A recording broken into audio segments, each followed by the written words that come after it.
Nous nous rendons maintenant dans le sud de l'arrondissement, dans les bois de Spa, où si vous vous promenez durant le week-end, vous risquez de tomber sur des Écossais en pleine action. Il s'agit d'un jeu de rôle grandeur nature qui devrait rassembler entre 300 et 400 personnes. Alors, qu'est-ce qu'un jeu de rôle et qu'est-ce qu'un jeu de rôle grandeur nature? Eh bien, toutes ces réponses, vous les trouvez dans ce reportage. Chef! Les Saxons sont là.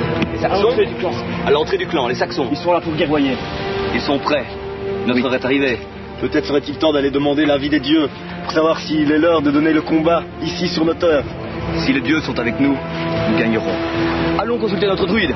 Morgoth, avec nous. Un plongeon de 3 jours dans l'Écosse du 5e siècle. C'est la guerre des clans qui rivalisent pour donner au royaume un nouveau souverain.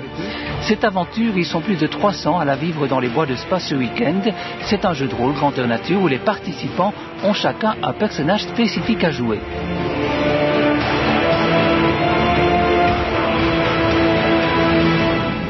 Pendant le week-end, le jour et nuit, des joueurs vont interpréter des personnages et vont interagir entre eux dans un certain univers qui a été décidé au préalable par l'organisation.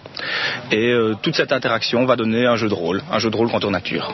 Donc ça fonctionne comment? On se prépare pendant des mois avant de venir ici? Oui, évidemment, les gens doivent faire leurs costumes, créer leurs personnages dans le cadre de l'univers qui est créé. Ici, comme vous l'avez pu constater, c'est l'Écosse du 5e siècle, avec les clans écossais, avec toute la politique entre les clans, avec tout l'univers celte, des druides, des dieux, et toute cette ambiance et cet imaginaire-là.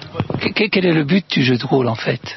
En fait, il n'y a pas un but général. C'est la conjonction de tous ces petits buts particuliers que chaque joueur a qui va faire le but général du jeu, qui est l'amusement, quoi.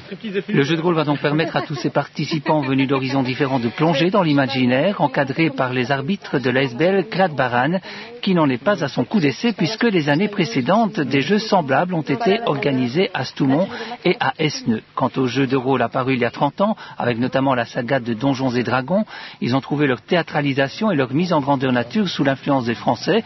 Vu de l'intérieur, on voit qu'il s'agit simplement de passer un bon moment sur des thèmes tout à fait étrangers à notre monde, de recréer des petites sociétés avec leurs règles, mais vu de l'extérieur, le jeu de rôle en intrigue plus d'un. Guillaume Kerkos a fait son mémoire sur les jeux de rôle, il entend bien les démythifier.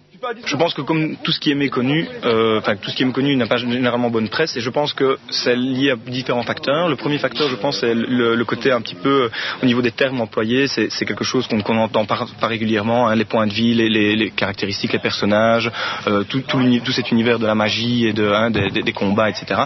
C'est quelque chose d'assez hermétique pour la personne qui n'en pratique pas. Un peu moins maintenant grâce aux jeux sur ordinateur, sur PC, où à ce moment-là, on commence à entendre tous ces termes. Donc ça, c'est une première chose. Donc seuls les initiés, si vous voulez, comprennent un petit peu ce qui se passe, et c'est très difficile pour les personnes qui n'en ont jamais fait de se rendre compte et d'avoir une vision vraiment objective de ce que c'est. Et puis je pense aussi que le public qui était à la base, le public des jeux de rôle, était peut-être un public un petit peu, si vous voyez, donc issu des milieux gothiques, qui étaient déjà un peu à la base stigmatisés. Ce sont des personnes qui aimaient bien, donc vous connaissez le milieu gothique, les cimetières, etc., et qui étaient déjà stigmatisés à la base, et donc par extenso, on s'est dit, les jeux de rôle, c'est également, procèdent de la même manière, donc ce côté un petit peu morbide, etc.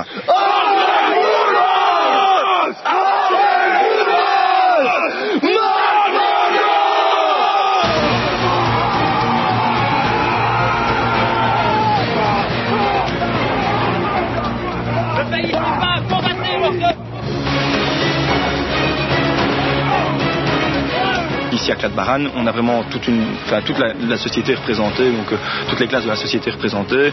Ça va du chômeur au militaire, en passant par l'avocat et l'universitaire, le chercheur. Enfin, on a l'étudiant, on a vraiment de toutes les catégories. Et ce sont des gens tout à fait équilibrés, normaux, qui ne sont pas nécessairement des férus d'informatique, qui ne sont pas nécessairement des férus de jeux de rôle sur table, qui ne sont pas nécessairement des passionnés par le Seigneur des Anneaux, qui simplement ont un goût pour l'interprétation théâtrale, et qui trouvent ici une espèce de longue pièce de théâtre de 2-3 jours où ils vont pouvoir, si vous voulez, vraiment pas suivre un scénario, mais créer eux-mêmes leur histoire. À noter encore que pour participer au jeu de rôle de ce week-end, il fallait préalablement s'inscrire, c'est donc trop tard pour cette année, mais si cela vous intéresse pour l'année prochaine, voici un site à consulter, www.cladbaran.be. Je pense qu'ils ont compris. Morgoth, retour au camp.